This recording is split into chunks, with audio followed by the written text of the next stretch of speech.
we're going to go to a couple gentlemen here who, one's a legend, one's a Hall of Famer for football. He played for the Raiders. I got to watch him play for the Raiders. He is extremely inspirational just to see him play. He has won many and numerous awards as a football star. And we're going to get him up here.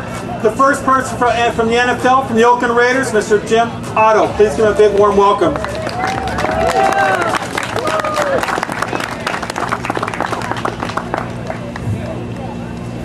Morning. So Jim, so how are we doing today?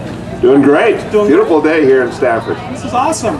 So, how many years have you been in professional football? I've been in professional football. This year is my 50th year. 50 years. 50.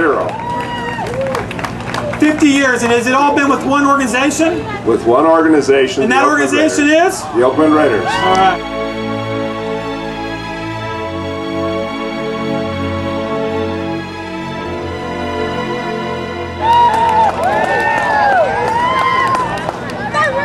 So Jim, when you first started getting into sports, was football your choice, or were there other sports that you played? I played pretty much all the sports. Football came down to my choice. I was a ski jumper, I was a skater, I speed skated, I played hockey, I ran track, played baseball. I did just about everything, and football was the thing that I loved. Football was it. So you were, what round were you drafted again? What round was I drafted? Yeah, it was so long ago I can't remember. Okay. And I think they didn't count that high in those days. It was I was one of the lower picks. So if you had advice to these kids out here, what does it take that you feel to become a professional athlete nowadays? What determination? What are some of the key factors? Well, you have to be able to learn your skills, and you have to have naturally a good coach. A good coach is going to teach you the fundamentals and basics of every sport that you might want to play, whether it's tennis. Now, tennis has basics and fundamentals, and those with the best fundamentals and the best basics are the ones who can then apply those to their other skills and be the better player. I know throughout my career I used fundamentals and the basics, and I was able to build on those to make me the athlete that I was.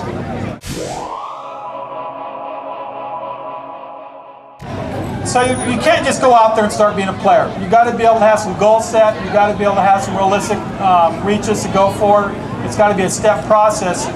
So from when you were getting into the high school, what was your goal from high school? What was your next step? Did you university, or did you want to go pro? Well, when I was 11 years old, I was listening to a Green Bay Packers, Chicago Bears football game with my grandfather. I was 11 years old, mind you, and I said to my grandfather, I said, someday I'm going to play for the Packers. And they didn't have Pop Warner or any organized football in my hometown, so I didn't have that opportunity. I didn't play organized football until I got into 9th grade and I was 14 years old. But it was my desire to always be better than the next guy that was playing ahead of me. It was my desire to play professional sports. I knew that I had to go to college before I could do that, before I could become drafted. I also knew that I needed an education, and an education was so very, very important to my family and to myself. I got that education. I played high school, college, and then I got drafted in the pro ranks, and I played for a long time in the pros. That education helped me through that time, and also it has helped me ever since. Throughout high school and college, I played both ways. I was an offensive center, and I was also a linebacker. And in high school, I made All-American at both positions.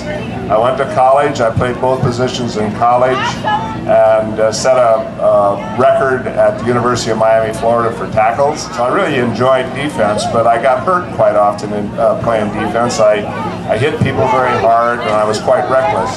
So as I became a pro, I decided that it would be better for me to play offense, and I would be able to play longer, so therefore I became an offensive center.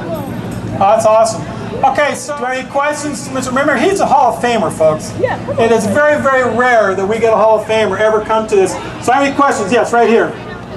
How did you get on the Hall of Fame? Hey. How did I get on the Hall of Fame? Well, I tell you what, it's a very, very great honor to be in the Hall of Fame. I'm in several Hall of Fames around the country, and also in San Francisco, the Bay Area Sports Hall of Fame. Yes. And it's just a tremendous honor. But remember this, you can get rings like I wear, you can get all kinds of trophies and honors and everything, but you still, when you go to the store, you have to pay $2.90 for a loaf of bread. The gold and all the silver and the diamonds that you might get don't really guarantee you anything for the future. You still have to work hard, get yourself an education, and do well with your life. So, but it's great. It's a humbling feeling because you're amongst one of the greatest in the world. Hey, over here, right here, right there. Golden Bears on. Oh, Golden Bears. Whoops. Sorry, Dick. How's your relationship with Al Davis?